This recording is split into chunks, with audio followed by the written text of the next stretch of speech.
vou falar um pouquinho sobre os números irracionais. Os números irracionais são todos aqueles que não podem ser representados por uma fração, como, por exemplo, as dízimas não decimais, as raízes não exatas e o π, que é o mais conhecido. Dízimas não periódicas são basicamente aqueles números, por exemplo, 0,4, 3, 2, 5, 8. Ele não tem uma sequência. As dízimas periódicas têm.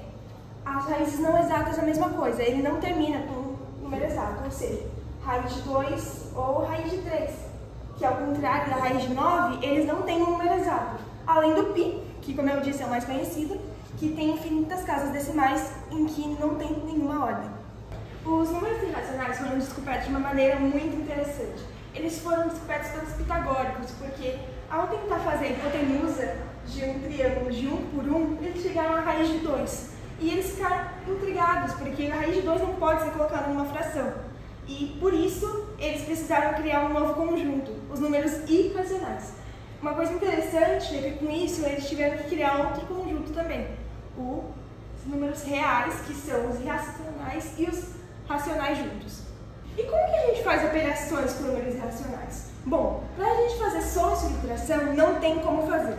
Para a gente fazer, a gente teria que dar um número aproximado. Ou seja, o número aproximado de raiz de 2 é 1,41, mais a raiz aproximada de raiz de 3, que é 1,73.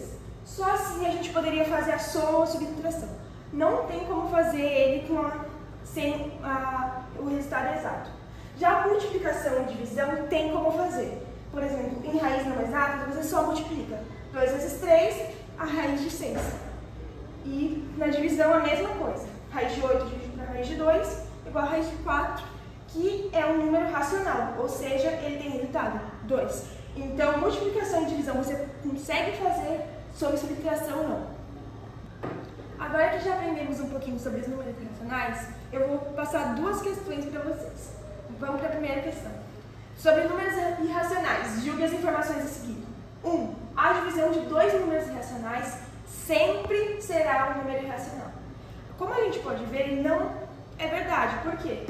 Naquele exercício que a gente fez, raiz de 8 dividido por raiz de 2, vemos que são dois números irracionais que dão 4. Ou seja, ela não é verdadeira. Não é alternativa A. 2. Toda dízima é um número irracional. Como eu tinha explicado lá no início, dízima periódica tem a dízima não periódica e a dízima periódica.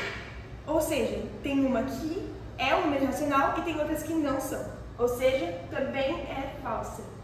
3. Um número não pode ser racional e irracional ao mesmo tempo. Está certo.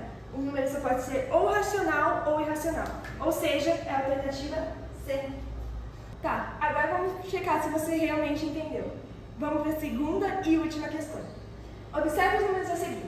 1. 3,14, 14, 14, infinitamente.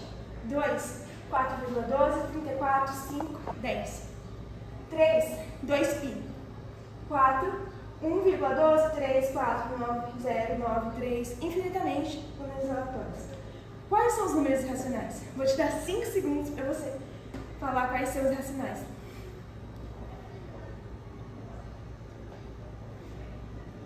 E aí, já descobriu? Os números irracionais são 3 e o 4. O 1 não é porque ele está se repetindo. E o 2 não é porque ele não é uma dízima. Ele é um número exato. E é por isso que só 3 e 4. Tudo são números irracionais. E aí, entenderam? Beijo!